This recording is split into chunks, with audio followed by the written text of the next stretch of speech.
ঢাকার যাত্রীদের জন্য সুখবর। মেট্রো রেল শুরু হয়েছে আর দ্রুতই কমলাপুর স্টেশনও উদ্বোধন হতে যাচ্ছে।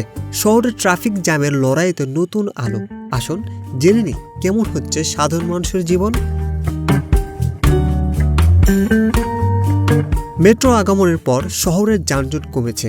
যাত্রীরা বলছেন আগের মতো ঘন্টার পর ঘন্টা গাড়ির লাইনে দাঁড়িয়ে থাকতে হয় না। অফিস টাইমের যাত্রা এখন অনেক সহজ এবং সময় সাশ্রয়ী। মেট্রো এসেছে মানুষের জীবন শান্তি ও স্বাচ্ছন্দ্য করেছে। আর খুব শীঘ্রই খুলছে কমলাপুর স্টেশন। এটি ঢাকা শহরের দক্ষিণ উত্তর যোগাযোগকে আরও দ্রুত এবং সহজ করবে।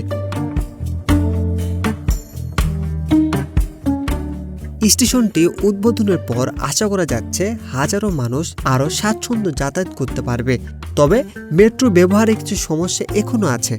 অনেক যাত্রী বলছেন টিকিট কাটার জন্য দীর্ঘ লাইন ধরতে হয়, বিশেষ করে বাস্তব সময়ে ভিড় অনেক বেশি থাকে। তবে আধুনিক টোকেন সিস্টেম ও ডিজিটাল টিকিটিং আসার ফলে এই সমস্যা ধীরে ধীরে কমতে পারে।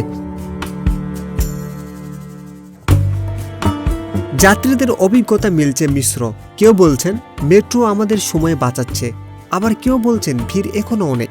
তবে সবাই একমত যে মেট্রো এসেছে শহরের জীবন এক নতুন স্বাচ্ছন্দ্যের। ভবিষ্যতে আরও স্টেশন চালু হলে সমস্যা কমবে এবং যাত্রা আরও সহজ হবে।